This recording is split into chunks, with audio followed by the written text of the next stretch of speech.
Castor well বা ভ্যান্না গাছ পৃথিবীর অন্যতম প্রাচীন ঔষধি ও শিল্পভিত্তিক উদ্ভিদ। এটি প্রধানত এর বীজ থেকে উৎপাদিত ক্যাস্টর ওয়েলের জন্য বিখ্যাত। এটি একটি দ্রুত বর্ধনশীল উদ্ভিদ যা উষ্ণ এবং নাতিশীতোষ্ণ অঞ্চলে ভালো জন্মে। এর আদি উৎপত্তিস্থল সম্ভবত আফ্রিকা এবং ভারত, তবে এটি এখন বিশ্বজুড়ে ব্যাপকভাবে চাষ করা হয়। এই গাছের ভূমিকা বহুমাত্রিক। এটি শুধু একটি তেল উৎপাদনকারী উদ্ভিদই নয়, বরং এর পাতা, কাণ্ড এবং ফলও বিভিন্ন কাজে লাগে।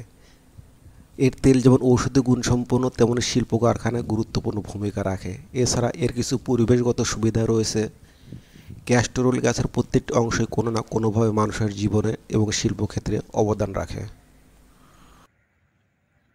ক্যাস্টর ওয়েল গাছের পাতাগুলো বেশ বড়, পামের পাতার মতো এবং গভীর খাদযুক্ত হয়। পাতাগুলি সাধারণত 7 থেকে 9টি লোবে বিভক্ত থাকে, যা একটি আঙ্গুলের মতো আকৃতি তৈরি করে। এদের রং সাধারণত গাঢ় সবুজ হয়, তবে কিছু ক্ষেত্রে এটি লালচে ও বেগুনিও হতে পারে। এই পাতাগুলি প্রায় আয়ুর্বেদিক ওষুধ তৈরিতে ব্যবহৃত হয়। এগুলো প্রদাহ কমাতে এবং বিভিন্ন ত্বকের সমস্যায় কাজে লাগে। এই গাছের ফুলগুলো ছোট এবং গুচ্ছাকারে ফোটে। এর ফুলগুলি একলিঙ্গী হয়, অর্থাৎ একই গাছে পুরুষ ও স্ত্রী ফুল আলাদাভাবে জন্মায়। পুরুষ ফুল গাছের নিচের দিকে গুচ্ছাকারে থাকে এবং এদের মধ্যে অসংখ্য হলুদ পরাগধানী থাকে।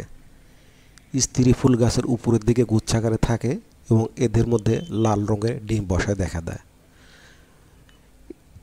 এদের ফুলের মধ্যে কোনো পাপড়ি থাকে না, তাই এদের প্রধান আকর্ষণ হলো এদের পরাগধানী এবং গর্ভাশয়। ক্যাস্টর ওয়েল গাছের ফল হলো এর বীজকোষ, যা একটি গোলাকার কাঁটাযুক্ত ক্যাপসুল। এটি দেখতে অনেকটা লিচুর ফলের মতো, তবে এর কাঁটাগুলি বেশ তীক্ষ্ণ। কাঁচা অবস্থায় এটি সবুজ থাকে এবং পরিপক্ক হলে শুকিয়ে বাদামিও ফেটে যায়। এর ভেতরে 3টি চকচকে মসৃণ বীজ থাকে, যা দেখতে অনেকটা সিমের বীজের মতো। এই বীজ থেকে ক্যাস্টর ওয়েল তৈরি করা হয়, তবে এই বীজগুলো অত্যন্ত বিষাক্ত, কারণ এতে রাইসিস নামক একটি টক্সিন থাকে। এই বীজটি কেবল বীজেই থাকে, তেলে নয়। ক্যাস্টর ওয়েল গাছের কাণ্ড সাধারণত লম্বা ও শক্তিশালী হয়। এটি প্রায় খালি বা ফাঁপা হয়। কাণ্ডের রং সবুজ থেকে শুরু করে লালচে বা বেগুনও হতে পারে, যা গাছের জাতের উপর নির্ভর করে। এর কাণ্ড খুব দ্রুত বৃদ্ধি পায় এবং গাছকে উচ্চতা বাড়াতে সাহায্য করে। এটি শক্ত এবং কিছুটা পেঁপে গাছের কাণ্ডের মতো দেখায়। ক্যাস্টর ওয়েল গাছ কেবল একটি ঔষধি গাছ নয়, এটি পরিবেশের জন্য উপকারী একটি উদ্ভিদও বটে। এর দ্রুত বৃদ্ধি এবং কঠিন পরিবেশে বেঁচে থাকার ক্ষমতা এটিকে একটি গুরুত্বপূর্ণ উদ্ভিদ হিসেবে প্রতিষ্ঠা করেছে। ক্যাস্টর ওয়েল বা রেড়ি তেলের উপকারিতা বহুমুখী, যা স্বাস্থ্য, ত্বক এবং চুলের যত্ন অত্যন্ত কার্যকারী। প্রাচীনকাল থেকে এটি বিভিন্ন চিকিৎসায় ব্যবহৃত হয়ে আসছে। এটি এর শক্তিশালী প্রদাহ বিরোধী, অ্যান্টিমাইক্রোবিয়াল এবং ময়শ্চারাইজিং বৈশিষ্ট্যের জন্য পরিচিত। ক্যাস্টর ওয়েল সবচেয়ে বেশি পরিচিত এর শক্তিশালী রেচক গুণের জন্য। এটি অন্ত্রের পেশি শক্তিগুলো উদ্দীপিত করে এবং কোষ্ঠকাঠিন্য দূর করতে সাহায্য করে।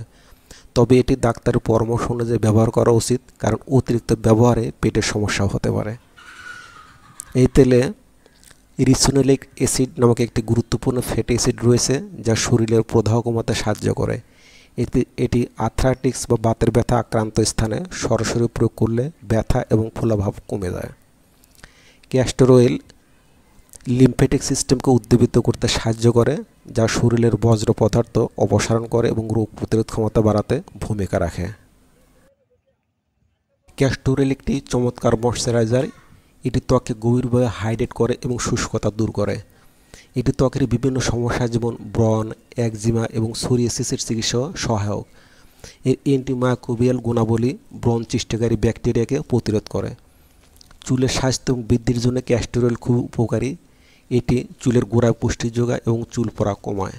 নিয়মিত ব্যবহারে এটি চুলকে ঘন, উজ্জ্বল এবং শক্তিশালী করতে সাহায্য করে। এটি খুশকি এবং মাথায় ত্বকের অন্যান্য সংক্রমণ প্রতিরোধেও কার্যকর ভূমিকা রাখে। ছোটোখাটো কাটা বা ক্ষতস্থানে ক্যাস্টর ওয়েল লাগালে তা দ্রুত শুকাতে সাহায্য করে।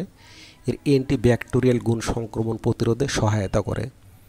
এটি পেশির ব্যথা বা টান লাগার ক্ষেত্রে আক্রান্ত স্থানে মালিশ করলে আরাম পাওয়া যায়। এর প্রদাহ বিরোধী বৈশিষ্ট্য পেশি ব্যথা কমাতে সাহায্য করে।